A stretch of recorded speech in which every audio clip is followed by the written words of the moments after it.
Pawan Kalyan's perspective. ఇప్పుడు పవన్ కళ్యాణ్ గారు ఇప్పుడు డిప్యూటీ సీఎంగా ఇన్ని సంవత్సరాలు పోరాడి కష్టపడి ఒక డిప్యూటీ సీఎం అయ్యాడు ఆయన.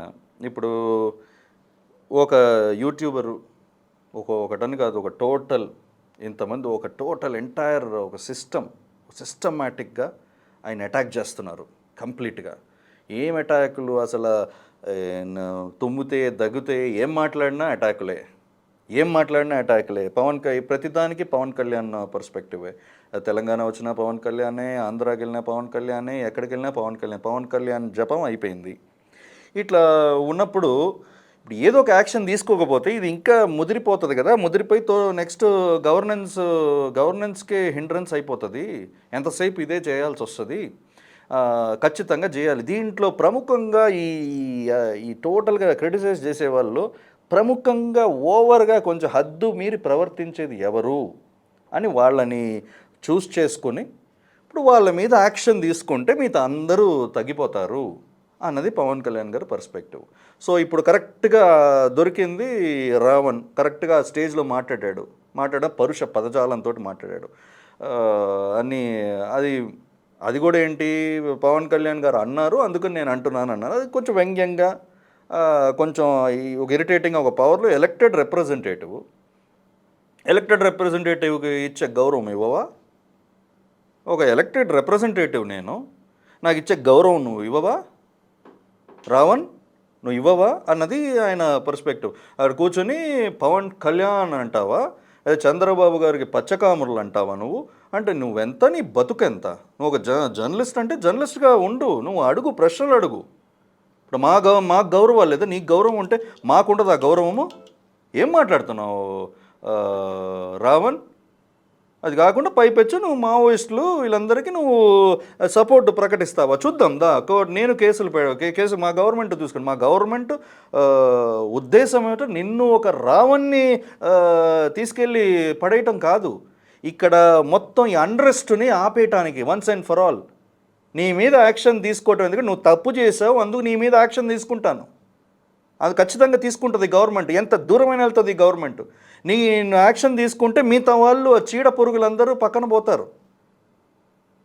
గవర్నమెంట్కి కన్స్ట్రక్టివ్గా క్రిటిసిజం చేయండి. క్రిటిసిజం చేయొద్దనట్లేదు, కన్స్ట్రక్టివ్గా క్రిటిసిజం చేయండి, డిస్ట్రక్టివ్గా చేయొద్దు. ఎంతసేపు నా పర్సనల్ లైఫ్లు కావాలా? నాకు 3 పెళ్ళాలు అయితే ఏంటి, నాకు 30 పెళ్ళాలు అయితే ఏంటి? నీకెందుకు? How does it matter to you? ఇప్పుడు నేను ఇవాళ సనాతనం ఫాలో చేస్తే ఏంటి, అంతకుముందు చిగువర అంటే ఏంటి? That is my personal travel. నువ్వు మొన్న ఒకటి నమ్మి ఇవాళ రేపు ఇంకొకటి నమ్మవా? నీ నమ్మకాలు మారవా? నమ్మకాలు పుట్టుక నుంచి లాస్ట్ వరకు ఒకటే నమ్మకం ఉంటుందా నీకు? ఏం మాట్లాడుతున్నావు రావణ్ అంటే నువ్వు ఒక్కడివే కాదు, నీ వెనకాల ఉన్న టోటల్ ఈ గ్యాంగ్ మొత్తాన్ని చెప్తున్నాను. ఇది తప్పు కదా, మీరు చేసేదంత తప్పు కదా. నా వ్యక్తిగత జీవితాన్ని బయట పెట్టడానికి మీరు ఎవరు? ఒక డిప్యూటీ సీఎం అయ్యాను నేను, వాట్ ఎవర్ మేబీ. నా రాజకీయంగా నన్ను క్రిటిసైజ్ చేయండి. నా పొత్తులోకి వెళ్ళాను, ఇది చేశాను, ఈ పార్టీని సపోర్ట్ చేస్తున్నాను, నా ఐడియాలజీసు, నా ట్రావెల్లు, ఇన్ గవర్నెన్స్, వీటి గురించి మీరు ప్రశ్నించండి. ఏం తప్పుగా? నా గవర్నెన్స్, నా పంచాయతీ రాజ్ ఉంది, నా మినిస్ట్రీ, దానిలో ఏంటి అవకతవకలు ఉన్నాయా, ఏమున్నాయా, వాటి గురించి మాట్లాడండి. We don't care about anything. We will definitely answer you. కానీ నా వ్యక్తిగత జీవితం గురించి మాట్లాడతావు. మొత్తం అందరు ఎట్లా కనబడుతున్నాము? అదేంటంటే కంపారిజన్స్. ఇంతకుముందు అట్లా అది కాంటెక్స్ట్ వేరు. ఆ కాంటెక్స్ట్ ఈ కాంటెక్స్ట్ అన్నీ ఒకటవ్వదు. మాటలు ఒకటే అయినా కాంటెక్స్ట్లు వేరు. సో ప్లస్ నువ్వు ఇన్ని తప్పులు చేశావు అని మా పోలీస్ యంత్రాంగం చెప్తోంది.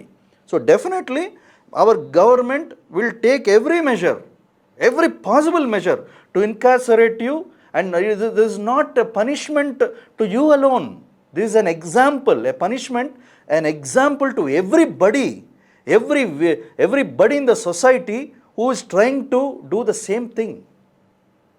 ఇట్లా ఒక డిస్రప్షన్ చేయాలి, ఇట్లా ఒక అల్లకల్లోలం సృష్టించాలి, దాని నుంచి లబ్ధి పొందాలి, రాజకీయ లబ్ధి పొందాలి అని చెప్పి వచ్చే ప్రతి చెడ పురుగుకి మేమిచ్చే సమాధానం ఇది. అడిగావు కదా ప్రశ్న, ఇచ్చాము చూడు నీకు సమాధానం. నువ్వు లీగల్ కేసెస్ ప్రెసిడెంట్స్ నువ్వు కోట్ చేస్తే అయ్యో, నా ఇక్కడ కూడా ఉన్నాయి. నా సుప్రీంకోర్టు తీర్పిచ్చింది. National NIA versus Zahoor Ahmad Shah Watali 2019లో వచ్చింది.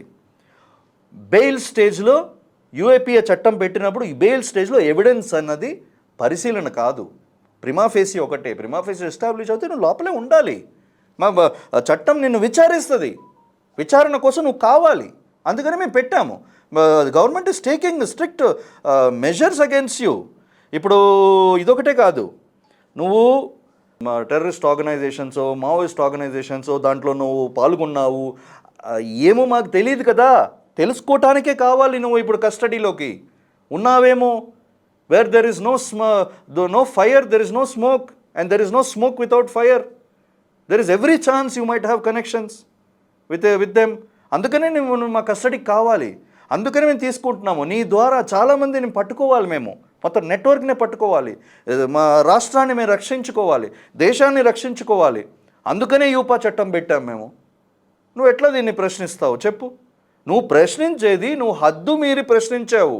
నువ్వు ప్రశ్నతో పాటు నువ్వు దూషణ కూడా పాల్పడ్డావు కదా. హిందూ దేవుళ్ళు తిట్టావు. ఎన్ని గుండెలుంటే ఒక దేవుణ్ణి తిడతావు? ఓకే, నువ్వు అనొచ్చు, నీలాగా రాధా మనోహర్ దాసు ఇట్లా చాలామంది వాళ్ళు వీళ్ళు మాట్లాడుతున్నారు అనొచ్చు. వాళ్ళకు కూడా ఉంది, ఎవరిని వదిలిపెట్టే పరిస్థితి లేదు. ఇవాళ రావణ్ అయితే రేపు ఇంకొక రాధా మనోహర్ దాస్ కూడా అవుతాడు. డోంట్ వరీ, మేము చట్టం దాని పని చేసుకుంటూ పోతుంది. నీకు చట్టాలు వర్తిస్తే మాకు చట్టాలు వర్తిస్తాయి. నువ్వు సిటిజన్ ఆఫ్ ఇండియా అంటే, నేను డిప్యూటీ సీఎం అయినా కూడా నేను కూడా సిటిజన్ ఆఫ్ ఇండియా కదా. సో నువ్వు పరిధి దాటావు, అందుకని ఫేస్ చేస్తున్నావు. ఇది పవన్ కళ్యాణ్ గారి పర్స్పెక్టివ్.